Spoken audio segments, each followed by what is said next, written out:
Good morning, everybody. How are y'all? My name is Brandon Shoemaker. I'm an associate at the Southwest Louisiana Genealogical and Historical Library. Thank y'all for coming this morning. A couple of announcements. We're going to be having a beginning genealogy workshop on November the 4th at the Iowa Library. It's going to be from 10 to 12. It's essentially how to get started, how to begin searching for your family members. Want to remind everybody about the reminiscent writing contest. You have until December the 30th to submit entries. The topic is what I've discovered and didn't know about my ancestors. So just if you're interested in submitting an entry, get it into us by December the 30th. And then next month we're going to have Dr. William Sutton, one of the world's foremost experts on Herman Frasch. He's going to talk about Herman Frasch, the Sulphur King, and that's going to be the first Tuesday of November. Today we have Adley Cormier.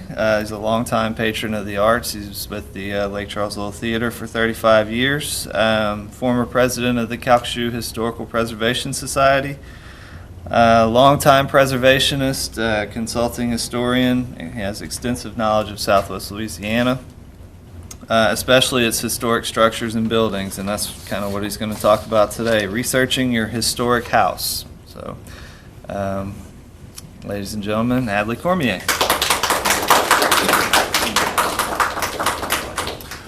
Well, thank you for coming. I know that Puget Street offered a little bit of a challenge in getting here, so I'm happy that you are here. Today's tidbit of history is going to be focusing on researching properties and building historic neighborhoods, because I thought those would be appropriate to this type of group. First, what is meant by historic properties and historic neighborhoods? Well, it can mean many things for many people, but for our purposes today, properties, sites, neighborhoods only have to be 50 years old in the United States to be considered historic. The United States is a relatively young country as countries go. The reality of Louisiana is older than the United States. For next year, 2014, will mark 300 years of the French settling in what they call Louisiana, and that is the founding of the town of Natchitoches, Louisiana. It'll be the tricentennial. So Louisiana is at least 64 years older than the United States, if you mark the Declaration of Independence as the start of the nation. But even Natchitoches as a kid, compared to well-documented places in other parts of the world, a number of years ago I gave a tour of this area in French to the mayor of Perpignan and his wife. Perpignan is a town in the southwest corner of France, about 60 miles from Barcelona. And it's been a sister city of Lake Charles for quite a long time. Anyway, when the mayor came over and his wife, they didn't speak English particularly. Nobody in town speaks Catalan, I found out, and a few of us speak French, so I gave the tour in French. Anyway, I was giving the tour. I spoke about our ancienne mairie, which is the 1911 City Hall. That's our ancient City Hall. And I'm talking about the architecture and doing all this. And after I did my spiel about the building, the mayor's wife, in her halting English, said, "We have a mairie in Perpignan. It was built by the Saracens in 1143. So that gives you some idea of how young the United States is, at least in the eyes of the rest of the world. Anyway, for what it's worth, Congress determined that for basic eligibility to the nation's official list of historic properties, which is called the National Register, the basic qualification is that the resource, and that's what it is, the building or the region or whatever, is 50 years or older. So that will be our definition today. And if you use that same definition, there are a lot of us in this room that could be marked in the National Register, myself included. Anyway, there are 19 sites and buildings in Calcasieu Parish that are listed on the National Register of Historic Places.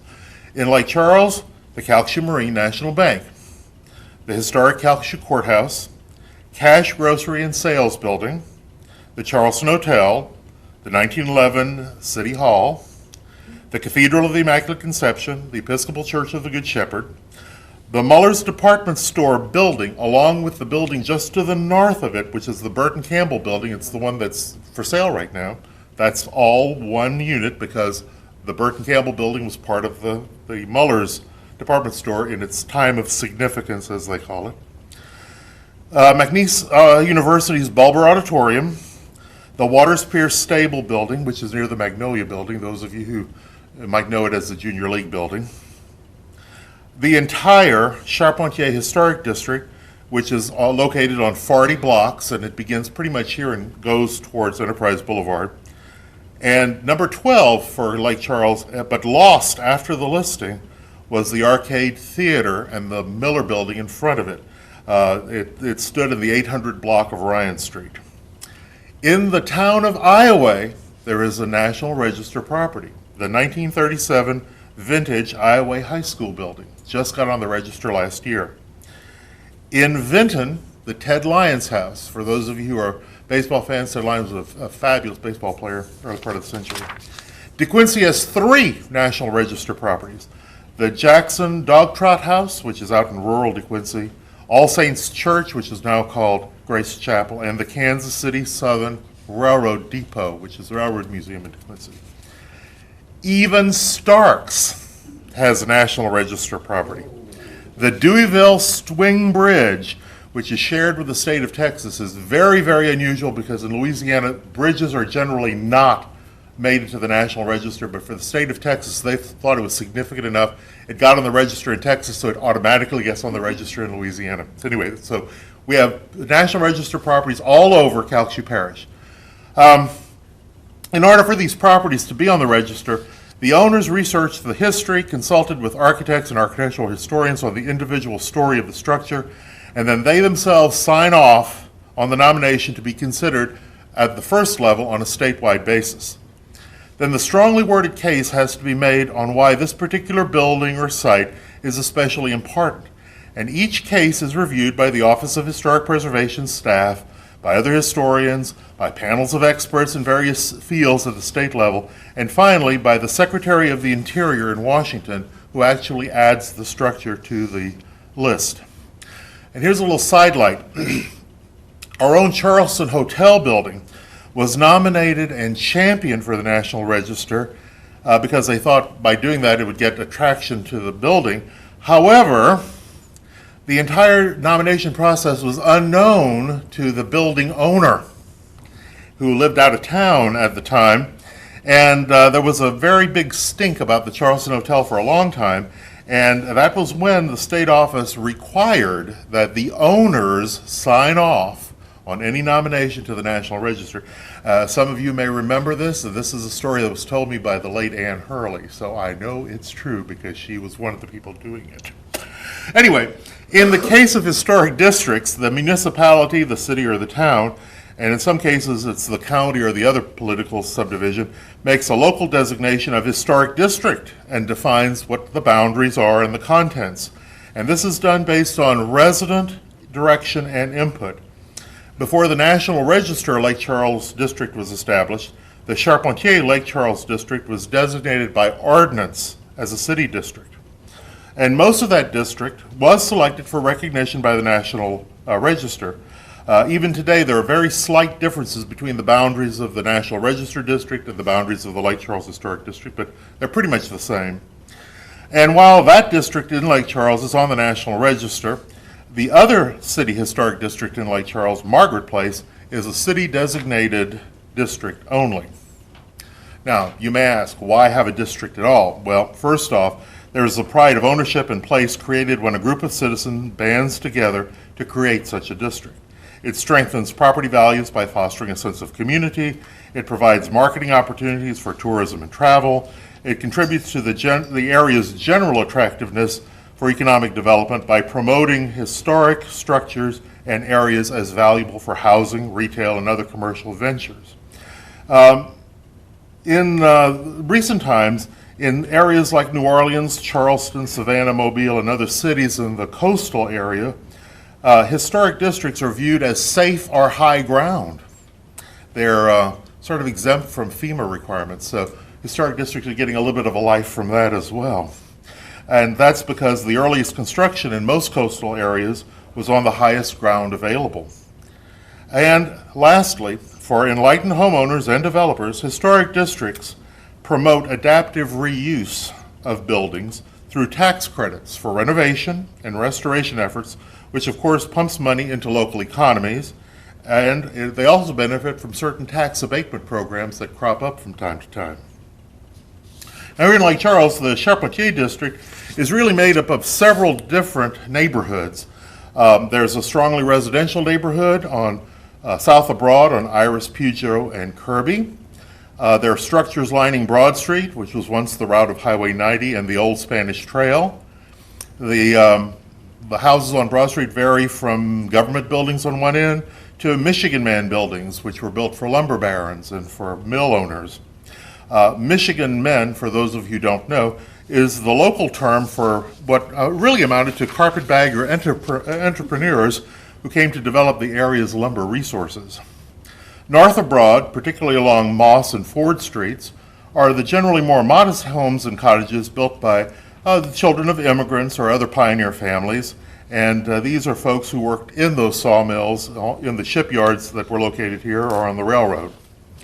Central Place, which is the neighborhood just to the east of Kirkman on South Division Street, showcases a variety of Victorian and Edwardian styles, and it was one of several subdivisions served by the Lake Charles streetcars, which ran here in Lake Charles from the 1890s through 1926. With the diversity and richness of house styles and shapes in Charpentier, there is still the overriding theme of wood construction, generally of locally sourced materials and done by skilled craftsmen. That's why the district is called Charpentier, after those skilled craftsmen who often work without formal blueprints and plans. Now, Charpentier means carpenter in French, and that was only one of the working languages for workers who actually built the houses. In the day, you might just as easily have heard German, Italian, Syrian Arabic, or English, but in the Battle of the Carpenters, the French won. Our district here in Lake Charles could have easily been called the Zimmerman district if you wanted to go with the German interpretation of Lake Charles history. Anyway, for both of the Lake Charles historic districts, in Charpentier and Margaret Place, they are well established and well documented. And for residents in those districts, major construction change is regulated by guidelines and rules which are set by the community and managed by the City of Lake Charles Preservation Commission. The idea behind having those standards is to keep property values stable, to provide support for an historic resource that encourages tourism and economic growth, to give residents a sense of place that enhances the quality of life in Southwest Louisiana. And these regulations are really no different from the covenants and regulations of high-end subdivisions and pricey housing developments. For people who live in Margaret Place and Charpentier, like in many other historic districts in America, there can be a tangible sense of community belonging. Most areas in historic districts are true walking neighborhoods, with high percentages of long-term residents and enthusiastic newcomers who tend to own rather than to rent the properties they occupy. Many historic districts nationwide, residents benefit from the same long-term, well-cared-for homes and mature plantings. Visitors are charmed by the streetscapes, and these districts provide us with a sizable portion of our cultural tourism attractions all over America. Now, historic districts don't have to be large. In fact, most historic districts in America recognized locally or on the National Register are really small, sometimes just a block or two. Large districts, such as our own Charpentier district and some in New Orleans, and they have 19 National Register districts, can have many different types of properties, commercial, residential, industrial, with different individual histories, designs, and themes. But really, most historic districts are relatively more modest in size. Many of the smaller districts are recognized for properties related by age or style or theme, historic use, and proximity. Throughout Calcasieu Parish and here in Southwest Louisiana, there are dozens of potential historic neighborhoods that, once recognized and documented, could be designated as local historic districts and earn benefits from having done so, just like Margaret Place or Charpentier. Whether the resource is a district made up of several properties or a single individual building, the resource must have original material, authentic and intact styles. It should have documented connections to social, cultural, educational, commercial, architectural, military, or other broad themes. Or, in addition, a property can show solid connections to important individuals, events, or movements that shaped history on a local, state, or national level. Areas that are adjacent to existing historic districts are natural candidates for either new additions to already established districts or for possible standalone districts of their own. For example, here in Lake Charles, just south and east of the existing Charpentier district boundaries are areas with sizable collections of older homes. South, northeast, and west of Margaret Place are several neighborhoods that could bear closer review. Particular areas that hold promise in Lake Charles are the Edgemont neighborhood between Enterprise and 2nd Avenue, the Touchy addition in the west end of Dr. Michael DeBakey Drive and Helen Street out near Lake Street there, the areas around Old Catholic Cemetery, the areas around St. Louis High School, sometimes referred to as Baptist Meadows, Shell Beach Drive west from Griffith Coulee to the port, the Alvin Street corridor and the area around Drew Park, the areas north, east, and south of Lock Park, the Hodges Street, West Common Street area from 7th Street south to 11th Street, the College Oaks area in South Lake Charles, the Fisherville area in East Lake Charles, Greenwich Terrace and Greenwich Village are even eligible, and parts of Old Oak Park. In Sulphur, there are possibilities in the long-established neighborhoods in the Pecan Grove Heritage Square area, in areas north of the rail line and towards Burton Streets, and areas west of Huntington Streets, which is the oldest parts of Sulphur. DeQuincy has a fairly large collection of documented individual historic properties in the residential area from 4th Street south to Yoakum and along Coffee and Hall Streets. So folks who are from the DeQuincy area are familiar with that particular part of town near the Turpentine Works.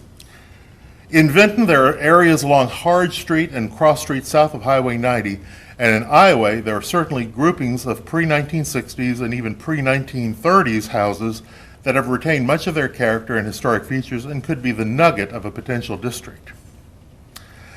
Now, if you are thinking about developing a historic district, it's wise to develop a well-researched case. Creating a district is both an extended research project and also a political process, and it can literally take years. In the case of the Charpentier district, it took well over a decade to complete from the first citizen input to the final listing by the Secretary of the Interior. Most people begin the process by researching their own homes first. For many, the interest begins when buying, inheriting, or otherwise acquiring an old home in what appears to be an older neighborhood. For some, older homes are an alternative to living in subdivisions developed on old rice fields and prairies. While there are arguments for living in newly built properties, there will always be a lure in living in older neighborhoods, which generally are closer to established infrastructure, including sidewalks, roads, sewers, utilities, hospitals, schools, drainage, and shops. Real estate listings will be the first bit of information about a potential home, and agents are obligated to inform potential owners, banks, and financial agents about the estimated age of a house. Be careful, however, to take all information with a grain of salt and to try to get more than just one version of your home's history. An abstract of title can be a helpful document in getting the process started. However, abstracts deal in the history of land primarily, and improvements may or not be specifically and clearly listed. In addition, the abstract can be an extremely roundabout way of getting to your house's history, and many can give you a very wild ride while researching.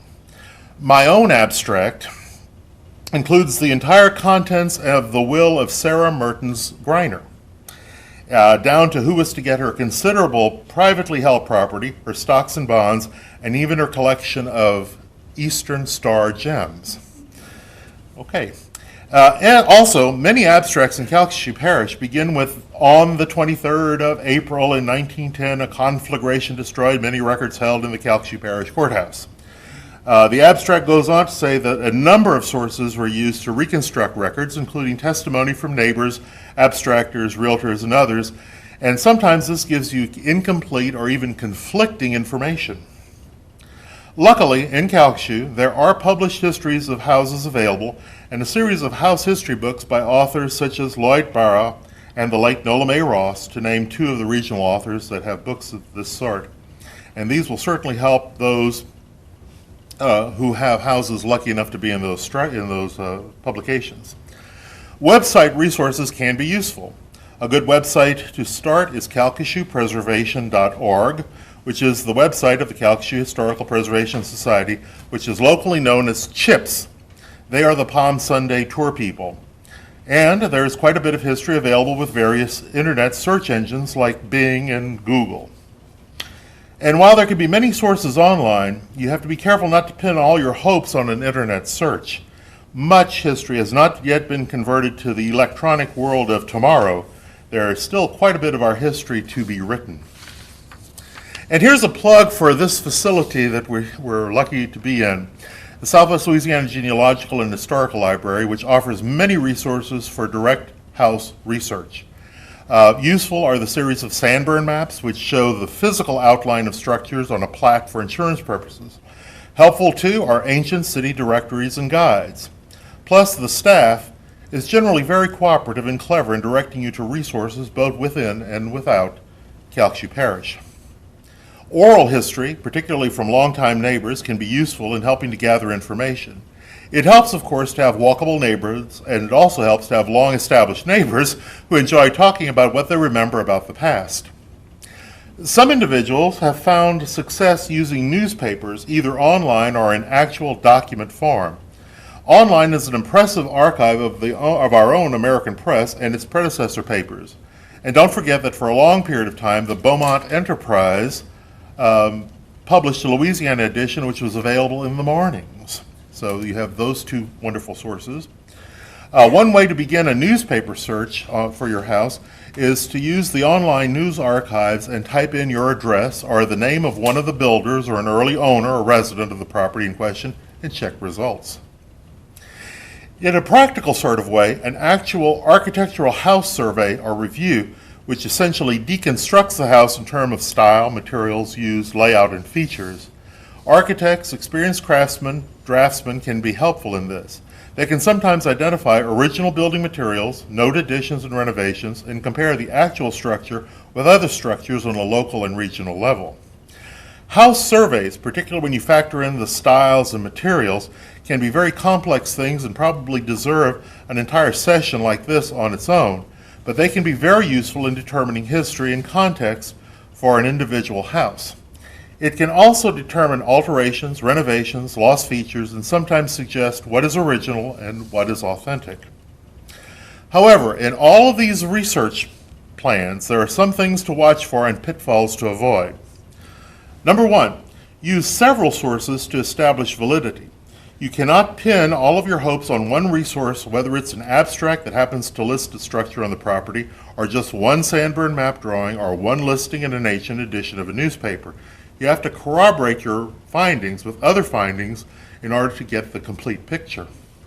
And number two, don't assume that you are done when you are done. There are new things yet to uncover in the sometimes murky waters of Southwest Louisiana architectural history. A couple of months ago, the American Press asked me to give them a little information about Southwest Louisiana for a picture quiz that they were going to run. And they asked me about old buildings, wanting to know which was the oldest commercial building in Lake Charles. Well, okay, that's dangerous territory. Most of commercial Lake Charles has been burnt, built, torn down, blown away in hurricanes, demolished for parking. There are bits of buildings reused, remodeled, renovated. How do you determine what's authentic and what isn't? And how do you determine definitely and absolutely? Well, you can only do what you can do. I referred to existing work that had been done by the late Eleanor Patrick. According to the nomination to the CHIPS landmarks list made by the late historian for Buzzy Van Cherry, who had bought the building at Bilbo and what was then called Lawrence Street, the old Sunset Hotel appeared to be the oldest commercial building still standing, more or less as it originally stood. Eleanor Patrick had given the original completion date of 1882, with the iron facade elements added to reinforce a balcony, which was added later and then subsequently removed in the 40s. And that led me to a different little website, or a different line of inquiry. Here's a little sidelight to the balcony issue. Scrap drives in Lake Charles during the wars, particularly during World War II, seem to have been exceptionally successful, as they depleted the area of a lot of our cast iron heritage, which you sometimes see in the ancient photographs. You see old balconies, old building brackets and so forth, and they're no longer there. They're just holes in the building. Well, we did have local mills like the Riser Foundry and the Calcasieu Iron Works, and they cast and wrought iron for both industrial and architectural use. The cast iron left in front of the Sunset was made by the Calcasieu Iron Works, and they presumably also made the balcony and the now missing colonnettes. However, it seems that much, if not most, of the architectural pieces, such as balconies, brackets, signposts, and braces, and such items as iron crosses from cemeteries, were contributed to the war effort. So we lost a lot of our iron heritage with that. That the Sunset was probably the oldest still standing was published in the paper, and that opened up a bit of flurry of questions and comments that the structure was not seen until after 1902, because that's when it appears on the Sandburn map. Well, how do you reconcile that? Well, the Sandburn maps were not made year by year, only when the insurance companies who paid for the updates required them, and for the blocks in which there was sufficient interest. It happens that the block upon which the Sunset Hotel is located doesn't appear on Sandburn maps until 1902. That's not to say it hadn't been there for 20 years earlier. Another comment was that the real Sunset Hotel was further up on Bilbo, nearer a rail line, based on a newspaper report. Well, to that I respond that there were literally dozens of rail lines crisscrossing much of that general area, with spurs and railroads scattered throughout the area, many ending right at the lake's edge. The current topography of that part of northwest downtown Lake Charles has been completely reworked from the early days of the last century.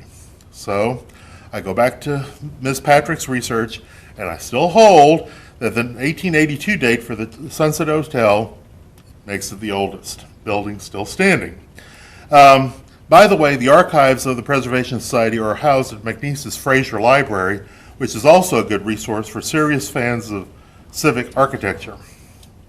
Anyway, once a homeowner has sorted through the historic clutter and established a house history, more or less, the homeowner should begin to relate the house history to the history of the area in general. In other words, to establish a bit of context to connect the house to area themes, trends, movements, or individuals. In my personal case, for my house, which is located in the Adley Cormier subdivision, just south of downtown Lake Charles, I can directly connect with Adley Cormier, a woman of means from St. Martinville who moved to Lake Charles after the war between the states. And I said that in case Mike Jones was here, but he's not, or for everybody else for the Civil War. All right.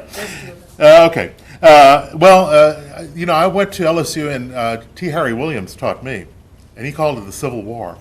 So I'll call it the Civil War because of that. I refer to T. Harry. But anyway, the war between the states.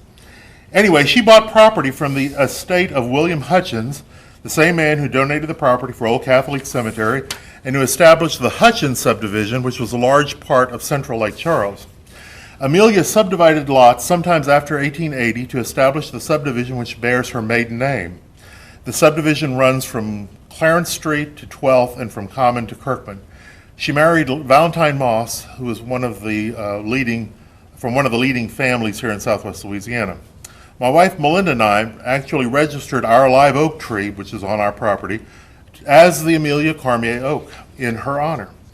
I can also direct the house with Sarah Mertens, herself a woman of means who was in the Eastern Star and who originally bought the lot, and to businessman Paul Greiner, who worked for his Rigmaiden cousin at the Rigmaiden Bakery and Hotel and who lived in the house for well over 50 years. The house was built sometimes between 1894 and 1914, We're just not sure when, and we probably will never know. The Sandburn maps do not go that far south at that time. It's a balloon-framed house. The wall studs rest right on the sills and go all the way up into the attic, exactly the way many houses were built in the United States from 1830 until 1880 and beyond. After that time, lumber began to become more standardized, and carpenters began using platform framing, which came into being at the time. Platform framing builds stud walls over platform floors and uses shorter length lumber. There are studs up to 24 foot long in my house. The interior walls are 8-inch shiplap on both sides of studs, which average 2 1/4 inches by 4 1/4 inches, which makes it tough to do renovations, I guarantee you. It was originally plumbed for gaslight. The 1/1 windows are double hung with iron weights. When I bought the house in 1977, everything of salvage or pawn value in the interior had long been removed, including lighting fixtures, appliances, and stained glass, so it was easy to do a house survey. It had been a rental property for about 30 years, and the property had had a series of owners, but not occupiers, since the 50s. My neighbors to the rear on Moss Street were most helpful in sharing what they knew of the house. They had built their own home as a newlywed couple in the 20s and spoke of my house and of a now demolished barn in the rear of my property, abutting their own, as being ancient when they moved into their new brick English picturesque cottage in 1928. At that time, the part of what is now Moss Street was called Stella Lane. They admitted that they planted a hedge of bamboo to shield their property from the disreputable barn, and while the barn is now long gone, and so are the Maxfields, bless their hearts, the bamboo survives. I use the names of the connecting historical individuals, Amelia Cormier, Sarah Mertens, and Paul Greiner, to help fill in gaps in the history of my house. A review of the materials used in the construction suggests that the house was constructed by a local contractor, probably one of those charpentiers when not actually building in one of the historic districts, probably using locally sourced, probably locally produced lumber. My own house is the core, the basis for my understanding of this place in history, for it makes connections to that history in terms of people, timeline, and cause and effect. Once you have a history of the property, you may want to look at having the history formally acknowledged by a second party. In Calcasieu, there are a couple of entities that can be of help in marking and recognizing historic homes and properties. In DeQuincy, the folks who promote the Railroad Museum and the City Hall Museum operated a significant historic home marking program that provided documented histories of the structures and posted signs of the historic properties. However, I understand that the DeQuincy Marking Project was part of their centennial observances, and they're not doing that sort of thing anymore. The Calcasieu Historic Preservation Society does maintain a formal landmark registry that annually recognizes and marks properties and maintains archives of researched properties along with images and histories. For guidelines and requirements and for listing information, you need to visit their website, which is, again, calcasieupreservation.org. The current chair of landmarks is A.C. Boutier, so I guess some of you may want to call him if you want to get your house listed. Both the DeQuincy listings and the CHIPS listings are recognized as significant and are referred to in current brochures and guides published by the Lake Charles and Southwest Louisiana Convention and Visitors Bureau for the benefit of cultural tourists and to visitors in the area. Now here in Louisiana, we do not have a state-level registry as some states do, so the next formal recognition would be that of National Register of Historic Places, which, as I mentioned at the beginning of the talk, is overseen by the Secretary of the Interior. To begin an application for that, inquiry begins with the Department of Culture, Recreation, and Tourism's Office of Historic Preservation in Baton Rouge. I think they're open today because it's state and not federal, for those of you who've been following the news. Beginning with your own property is generally the first step to building a case for an historic neighborhood and seeking historic district status for your historic neighborhood. Setting up a formal survey of properties, documenting property histories and images, and constructing a timeline or history can be made easier if each concerned property owner starts with his own home. In many communities, help for these several stages can be had from both private and public sources. Historians, researchers, architects, and other professionals are useful to getting to the neighborhood's history and timeline on paper. In Lake Charles, the Planning and Zoning Commission, the Downtown Development staff, and the Historic Preservation Commission can be resources to help in this process. In other towns, city councils, mayors, and elected officials may be able to assist or direct inquiries to appropriate consultants and writers. Physical research sources include such offices as the Clerk of Court Property Records, the Parish Library, particularly this site, and the Parish Planning and GIS Services Office in the Magnolia Building. In Louisiana, the Office of Historic Preservation and the Department of Culture, Recreation, and Tourism offers many formal resources and guides for this process. McNeese University Archives provides both an online images library and actual physical document archives to help give context and background to house searches. As I mentioned earlier, online resources include newspaper archives like the online resources of the American Press and predecessor journals, various private, individual, church, or business archives, genealogical records, and published histories of the area. The Calcasieu Historical Preservation Society is a good resource, and its online site incorporates materials from the Southwest Louisiana Historical Association and from other sources. In addition, there are several other excellent online services, including several Facebook pages and albums which feature Southwest Louisiana history and architecture. Even with only 2 or 3 neighbors on a block researching their own properties, you have the beginnings of establishing a real neighborhood history. If you do decide to pursue an official designation eventually, you'll probably want to share notes with others and assemble the information to make your case. Once your proposed historic area is documented, the project then becomes an effort in communications and civics. Not only does the process require a buy-in by hopefully all the property owners in the proposed district, it also requires a political acceptance by the administration and council of the municipality. If the district process additionally includes any sort of additional protection or review or permitting for changes, those ordinances and guidelines must face similar buy-ins for the principal concerned as well as by the municipality. To the degree in which historic districts have clout or control over individual property rights depends a great deal on where those districts are located and, to some extent, the role the historic district plays in economic development, particularly tourism and hospitality.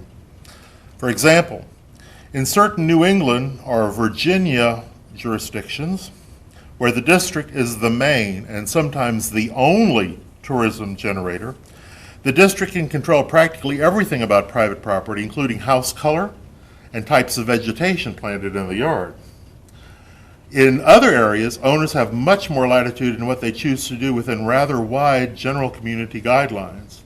And in some areas, historic district is merely an honorific. There is absolutely no attempt to regulate private property change at all. In other words, historic district defines a geographic location whose properties are linked by a similar history or theme or by a style or type of architecture. In some locations, codes of ordinances are enforced to regulate. In others, there is no code of ordinance to regulate.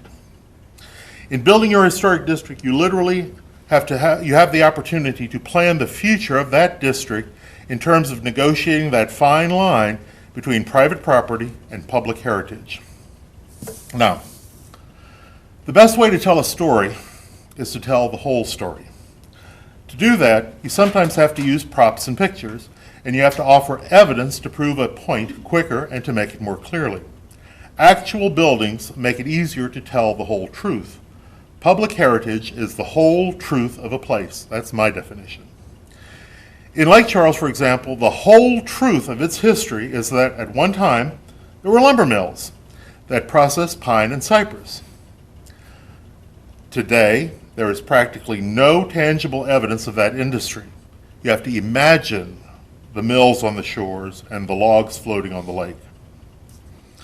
The whole truth is that for a significant part of our history, the national price of a bushel of rice was set right here in Lake Charles. What was once the world's largest rice mill, which was at Kirkman and the river, was demolished over a very long period of time.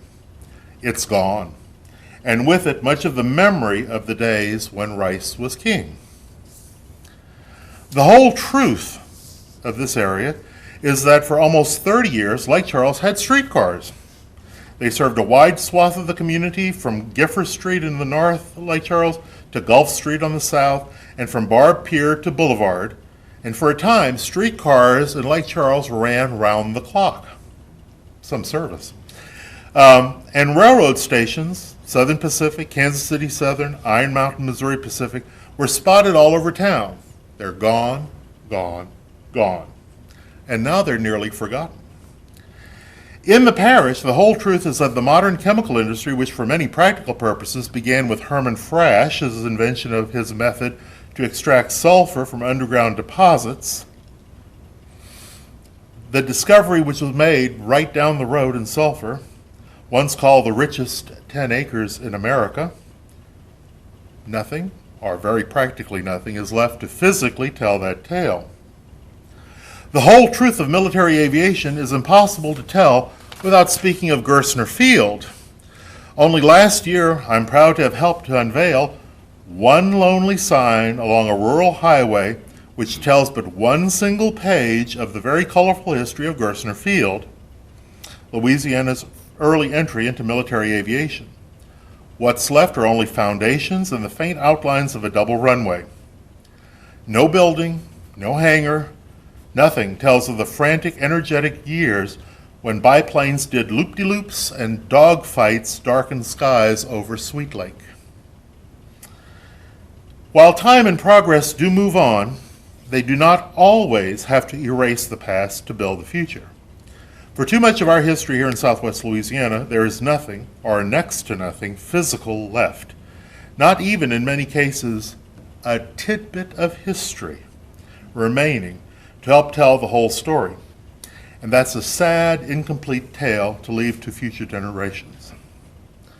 So I say, in conclusion, let's tell as much of the whole truth as we can by saving and reusing what we can of our public heritage of architecture, starting with our own wonderful homes and neighborhoods. Let's do our best to tell the whole story with places and structures preserved, reused, and restored. Places that connect us to our past, and places that tell the whole truth of what we call home.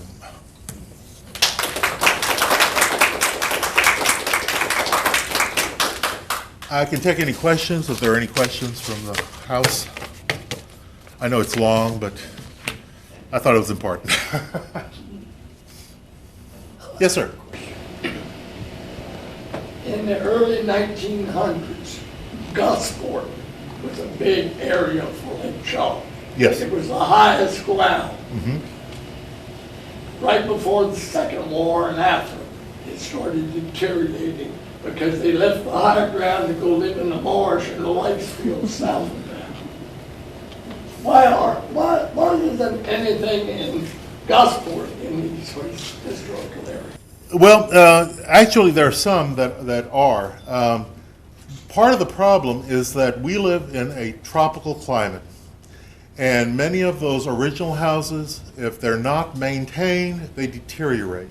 And many families in the north part of Lake Charles grew, moved away to other areas, leaving families that were not able to maintain properties as well as they need to be.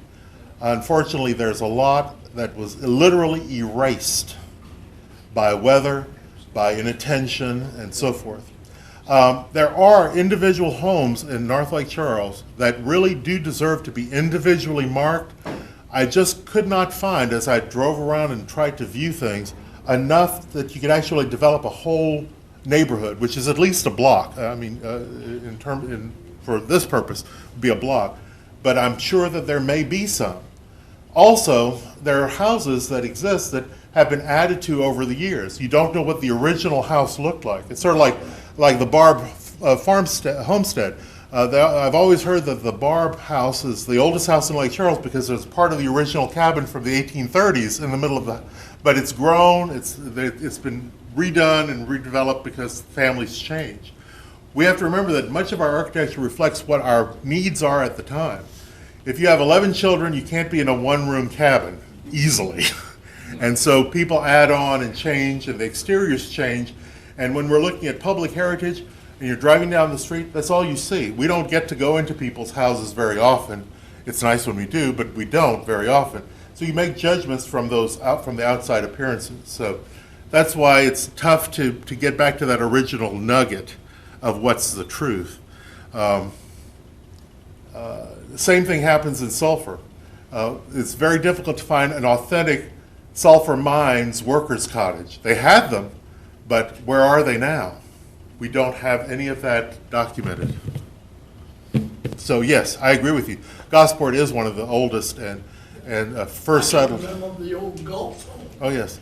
Well, you can see the example. The best example I have is if you remember what Railroad Avenue looked like 100 years ago. It's practically empty now. Broad Street is beginning to look that way too. Things change, things don't get maintained, and that's a very sad thing. Because, as you say, they are the high ground, and historic districts are the high ground. Yes, ma'am. You didn't mention Westlake having any historic things at all. Westlake has And many, many historic it's things. sad because old downtown Westlake is very, very old. And most of the things have either been deteriorated to the point that it would probably be very expensive and even hard maybe to renovate. One of the problems is where do you draw the line between authentic and is there enough to do anything with? And that's a property owner's issue. You know, they have to decide where they want to make that change. I agree with you, but you have to remember Westlake is the baby of Baghdad, perhaps, and Westlake connects with the Perkins family, and Westlake, there are all sorts of wonderful connections. I'm not saying Westlake isn't historic, it absolutely is historic. So many of the lumbermen that moved into Lake Charles were first in Westlake. In Westlake. Westlake was handy, it was located as the crossroads of the parish, but in terms of how much of it is there that you can develop a neighborhood, it's tough, it really is tough. Even like Magnolia Heights is a subdivision that I'm most familiar with. And they started building in about 1953. Which makes it historic. Charlie Carroll and Gus Anderson were prominent in selling the lots and providing building materials there. But it's a middle-class neighborhood. And just like any place else, look at Charpentier, how it began deteriorating before people came back in. And those were rich people's homes. Well, all that's true. The thing is that you can only work with what you have to work with. And I'm not advocating reconstruction of historic, but I'm trying to say maybe we've reached the point where we need to recognize what we really do have and try to preserve and adaptively reuse what we have. I was wondering, Adley, if a home is 60 years old, built in 1954, but yet people lived in it the past 60 years and updated, modernized, and everything like that, would that even qualify? Ordinarily not, because you have to look at the period of significance and the authenticity. What remains of that period 50 years ago is how a property is judged. It just needs to be 50 years ago and not necessarily untouched, but continuously maintained in its authentic state. You can't have, well, we knocked the roof down and then we added a porch and then we put in a bathroom and then we added something in the front and we took this. You see, that's what makes it inauthentic, because all of those additions are of their own times. Right. And should be of their own times. But when we're talking about 50 years old, just needs to be 50 years old and authentic to its time. Are there any other questions, comments? Yes, ma'am. What about craftsman and bungalow? Is that just a term that people throw around, or is there a set definition? No, there actually are set definitions. Bungalows are actually compact houses that have interconnected rooms. That's bungalow. It's based on a style that supposedly the British brought in from India, but it's really a practical way of building a house. The rooms are sort of notched into each other, they're interconnected, they allow for cross ventilation and so forth. Craftsman is a style that sort of gets away from the foo-foo decorations of Victorian houses, Queen Anne houses and Romanesque houses, and goes with simple wood. Oak is a piece of oak in a craftsman house. The features seem to have been actually done by man and not just sought out with a sort of put out by a factory. They seem to be of the materials, simplified lines, getting away from false ornamentation, a lot of the use of real wood, oak primarily. That defines craftsman. I mean, the whole definition is much more complicated than that, but that's good enough for an afternoon. Yes, ma'am. To your knowledge, has anyone come across a home in Lake Charles that was one of the Sears Roebuck catalog homes? Yeah. There are several Sears homes, and actually, there are more than just one company that did catalog homes. Montgomery Ward's did them, Morgan did them, several did them. There are a couple of houses that are alleged to be Sears houses, but I have yet to, and I've seen some houses that look like some of the catalogs that were put out. So we have a little bit of an issue here. If an owner has the catalog and the original manual for its construction, and it looks like that picture, that's it. But many houses, I suspect in Lake Charles, those charpentiers looked at that picture and said, "Oh, I can build you that," and they did. Right. But there are documented kit houses in Lake Charles. There are even a couple of Lustron houses in Lake Charles, which were steel kit houses put out by General Electric in the 60s, the 50s and 60s. There were two that have both been recited with vinyl siding on 12th Street, if I remember correctly. Yeah, oh yeah. Yeah, but there are others. Supposedly the Dr. White House has some kit features in it, and there's a house on South Division in Central Place on the on South Division Street that is supposed to be a kit house.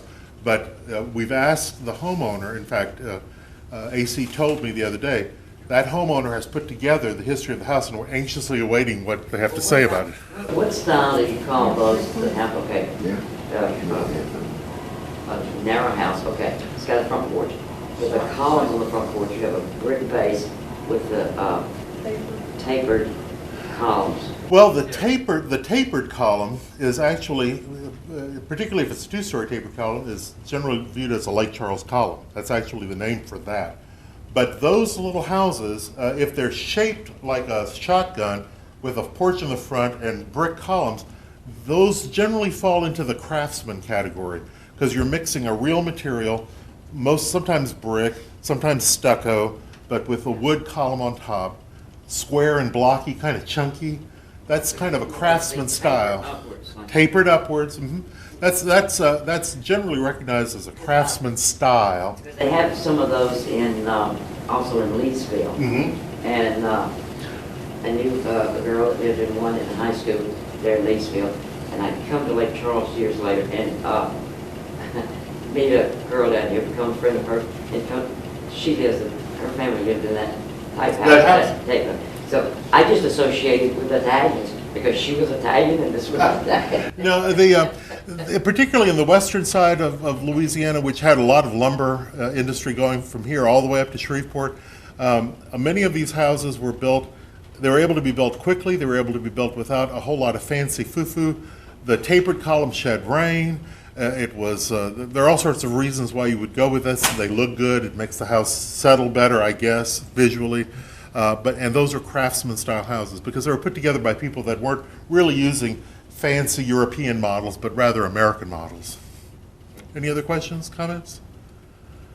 It's been a pleasure.